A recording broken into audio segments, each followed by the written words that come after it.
This message might seem harsh and unloving to some people, but this is the absolute truth. And this is where we have to get to this place of having our faith in God, like having our faith in His will for our lives. It's going to hurt choosing His will over yours at times.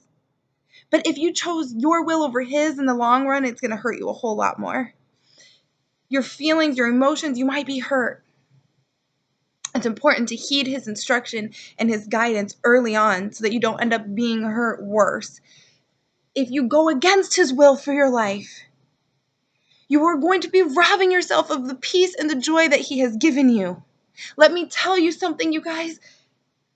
There are certain things, people will tell you, well, you just don't have enough faith, and that's why this isn't coming to pass. You know what? There are certain things where it's just not God's will for your life, and if you are asking Him for His will to be done in your life, then you need to recognize that has nothing to do with your faith and what you're praying, and everything to do with the one you are praying to. Because if your faith is in Him and His plan and His will for your life, then let that be done. Forget what you're asking for in any given circumstance. Let's say it's a relationship, let's say it's a job, let's say it's this. He knows best. And if it were a faith issue and saying, well, you just don't have enough faith, you could get that job if you had more faith, that relationship would work if you had more faith. Hold on. If that's the case, are you trying to say that Jesus didn't have enough faith? Because as I recall, Jesus Himself said, Father, if it's possible, have this cup removed from me, but nevertheless, not my will, yours be done. Let me tell you something. There are times when we choose His will over ours that it's going to be painful for the moment. But the long term, if we choose our will over His, is going to be a whole lot more painful. And I promise you that because I lived that. My whole life before surrendering it to Him was my will. And it was painful.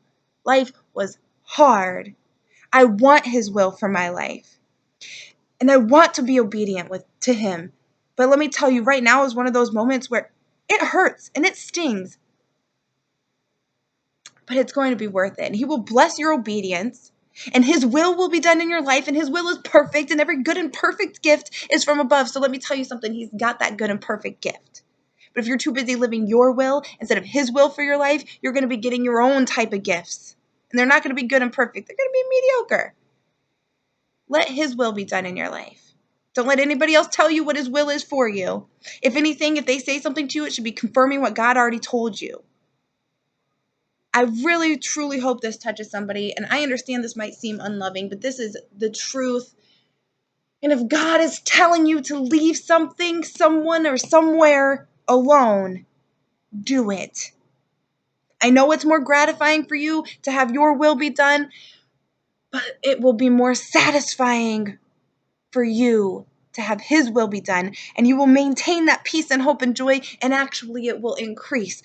Let His will be done. His will be done on earth as it is in heaven. And if you aren't willing to submit to His will right now, then why would you ever want to go to heaven? Because it's all going to be His will. I love you guys.